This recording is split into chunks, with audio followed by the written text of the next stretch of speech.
Most people, they don't really follow bad money advice. Most people don't follow any money advice at all. And when people do listen to somebody about money, they usually choose the advice that justifies their bad money habits. So here's the difference with me. If you don't like where you are right now with money, then I want you to be uncomfortable. So uncomfortable that you actually do things different. These are my 8 money beliefs, okay? They don't sound normal, but they work, right? These are the beliefs that took me from a negative $30,000 net worth to a 7-figure net worth. So let's jump right into them, okay? Number 1, the first thing is this: I don't teach normal money advice, because what most people do with money don't work. If it worked, they would have more money.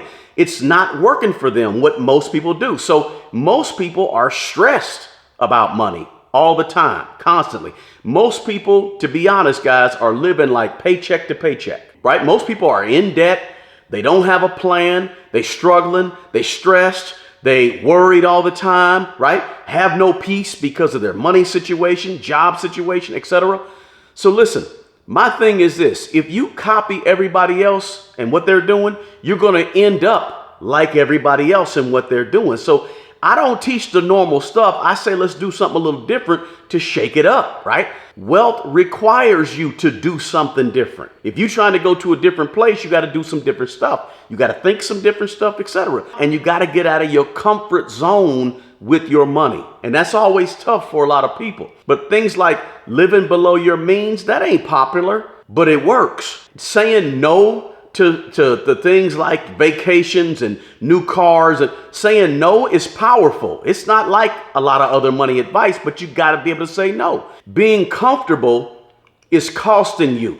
Being comfortable in what you do and how you always do things with money can be expensive. For me, I'm not here to make people feel good about their money.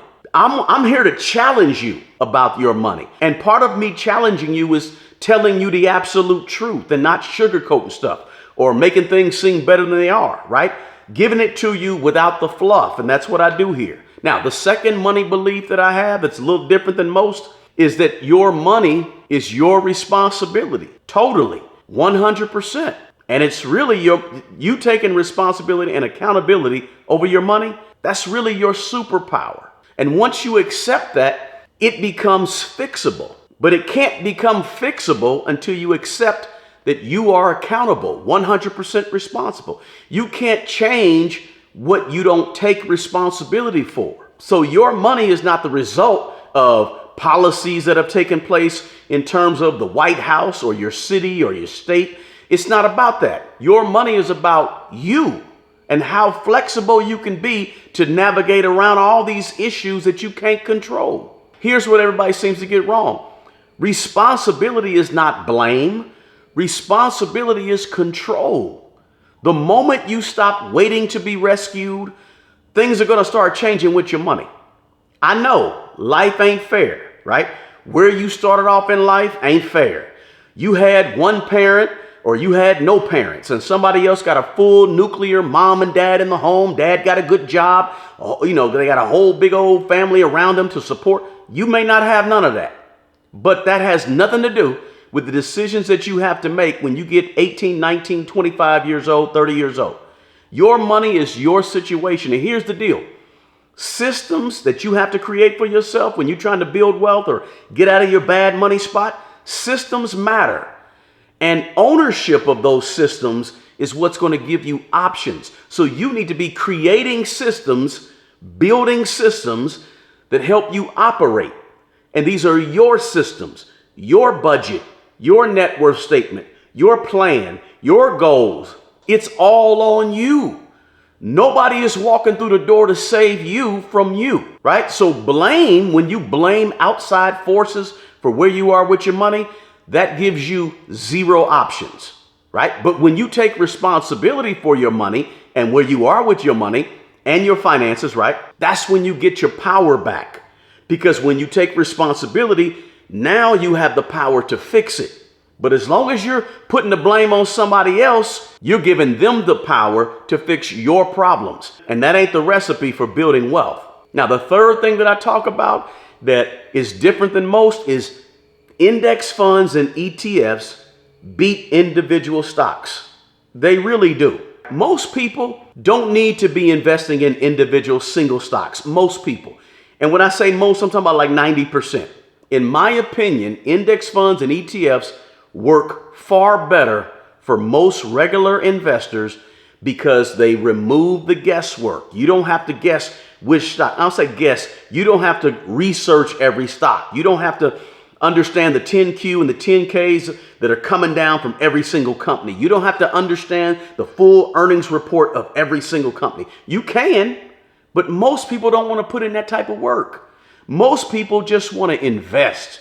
They don't want to have to do all of the research and due diligence. Now, you should if you want to invest in single stocks, but most people don't have the time, don't have the energy, don't feel like learning, don't want to learn. So guess what? For most of us, index funds and ETFs. Most people don't want to sit around and watch the market all day, check out the ticker symbols and look at the candlesticks and read the charts, right? Most people don't want that type of stress, and that's okay. It could be almost like a part-time job watching the stock market. Index funds and ETFs, they're boring, but here's the deal. Boring compounds too, just like investing in your favorite company. Nothing wrong with investing in individual stocks, but for a lot of people, it's going to be much less stress and much less challenging to invest in ETFs and index funds. Look, time in the market in something simple like ETFs and index funds always is going to beat timing the market.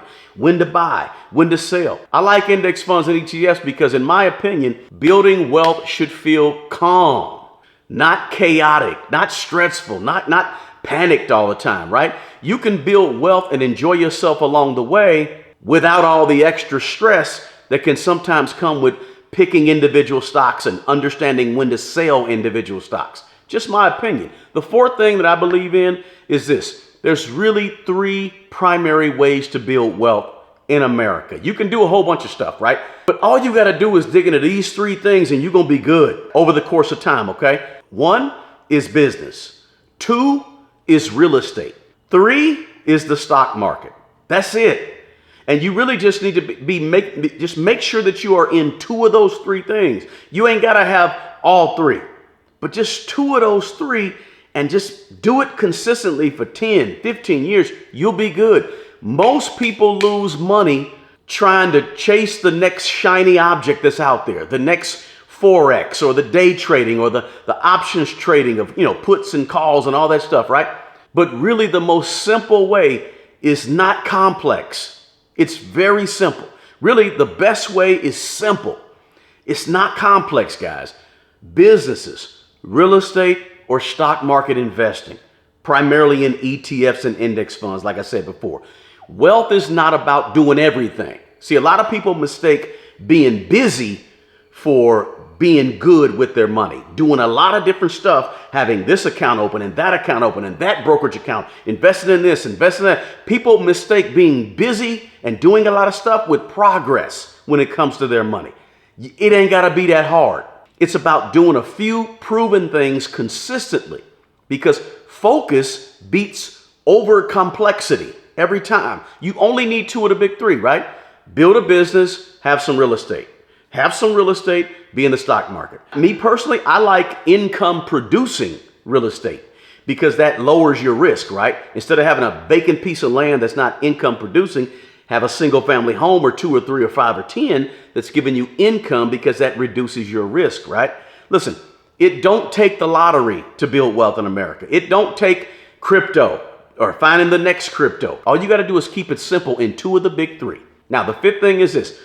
I hate bad debt. Okay. I only use debt for real estate, especially for the last 15 years or so. Debt is only useful to me when it helps me make money. But having debt just to have stuff, that's poverty. That's a recipe for being poor. Being in debt because you want stuff. Look, if debt don't pay me back, I don't want it. And debt on real estate, income producing real estate like single family homes or multifamily homes or commercial real estate where I have tenants that are businesses, that's the only type of debt I like and I want. Most debt makes people poorer, not richer. Consumer debt. the student loans, the credit cards, the car payments, all that stuff steals money from your future self. I've owned real estate for the last 25 years, income producing real estate. And in my opinion, I can live with that type of debt, okay? Peace beats payments on all that stuff. Debt should, in my opinion, debt should be intentional on something that's going up in value only. Now, let's go to number 6. The sixth thing is this. Real wealth takes time and it takes discipline. Here's how I'm a little different, okay? There's no real shortcuts, guys. There's no real sustainable shortcuts to building real wealth. Real wealth is built slowly, it's built with discipline, and it's built around you making good decisions consistently and being patient along the way. All things that for a lot of people is hard. Let's just be real. It's difficult for a lot of people, right? But these small wins you get along the way, they compound. They're important. My thing is this, being consistent beats intensity, right? What is the saying? Like the hare always, the rabbit always, the slow turtle always wins the race. I don't know what the saying is, right? But when it comes to money, a lot of people, they start off real strong and they run out of gas because they don't have consistency, right? Or they quit too early because they don't have that staying power to keep going, or the patience it takes to keep going, keep dollar cost averaging, whatever, right? People change course too soon. Right when they about to get a financial or wealth breakthrough, they quit and change courses, right? And that can happen in a lot of different areas of your life, but specifically with money, I see it all the time. When it comes to money, you don't have to be brilliant. You don't have to be some brainiac. You don't need a college degree or 2 or 3 college degrees. You don't need to be overly intelligent and super smart, right? You just need to be patient. You just need to be disciplined. You just need to be consistent. You just need to keep it simple. Time is only a financial advantage if you respect that time. Now, let's go to number 7. The 7th thing that makes me a little different than a lot of other people that talk about money is this. How you think about money shapes your results with money. This right here is what holds a lot of people back from wealth, because in their head, they get these emotions, right? One of the big emotions is fear. And I'm saying if you can just get that fear out of your head, it'll free up a lot of what you can do in terms of building wealth. Your money habits come straight from how you think, because you behave based on your thinking. You behave based on what's in your head, your mindset.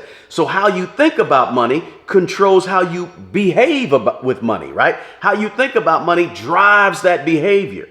And it's the behavior that ultimately produces the outcomes. So how you think ultimately ends up in the results you have with money. Where you are with money today, if you're an adult, where you are with money today is a direct result of how you've thought about money all your life. Now, that may sound harsh to some people, but it's the truth. We can't build wealth and begin to get better with our money unless we first talk about the facts, the truth. And the truth is how you think has held you back or it's pushed you forward. See, you've got to have a vision, right? Without a vision, your money's going to disappear. So without confidence, people end up sabotaging themselves. When they don't have confidence here and belief in themselves, they sabotage themselves. But you manage money better when you believe you can. Right here. You manage money better when you believe it's possible. You manage money better when you believe that you're supposed to have money. You're not supposed to be broke. You got to believe that I'm supposed to have money. I deserve it. I'm supposed to be wealthy. That's the first part. And it begins right here in how you think. Your mindset is everything. Now, the 8th thing is this. Money should help you give back to the world. Your money should help you give and help other people. Leave a legacy, right? Money isn't just for you to spend while you're here and just live it up while you're here and don't even think about helping other people or don't even think about helping the generations behind you. Money is cool for you to enjoy. There's nothing wrong with you enjoying money, but give and help other people with your money, right? Hear me out on this one, right? Helping other people creates a better world when you not just taking, and you're giving something back. You're giving something of value back to other people. Money is for creating options, not just for you, but for others. And it's also all about leaving something behind. Legacy, in my opinion, is bigger and better than just simply having a bunch of meaningless possessions sitting around you. Money is a tool. Money's not the goal or the main goal. Always put money in its proper position. Look, money is not the most important thing in life. Let's say that out loud, right? So be sure you leave some money behind. Leave wealth for the generations of yours that are behind you. It's all about giving and helping others and making sure that your family is a part of those others, okay? So look, these guys are my 8 money beliefs. They don't sound super normal, but they work. And they're a big part of my personal money philosophy that has really helped me build wealth over the last 25 years or so. These are things that help you, that force you to think a little different and maybe be a little uncomfortable. If you got value out of this video, do me a favor, guys. Smash the like button for me and drop a comment. Let me know what you think. Did I leave something out? If you've been watching me for a while, you know the things I talk about in terms of money. Let me know if I left something out, guys. Just drop that in the comment section below, okay? And most of all, this is big. Please share this video with somebody who you know. Maybe on one of your social media platforms. Share this video with other people. I really would appreciate that, guys. Look, the best person to take care of the old you is not the nursing home. The best person to take care of the old you is not your grandkids. The best person to take care of the old you is not your own children, and it's not the president, it's not the mayor of your city, it's not the governor of your state. The best person who's going to take care of that old you who needs to eat, the old you who needs some shoes, the old you who wants to take a vacation, the best person to take care of that old you is the young you, the you today, right now.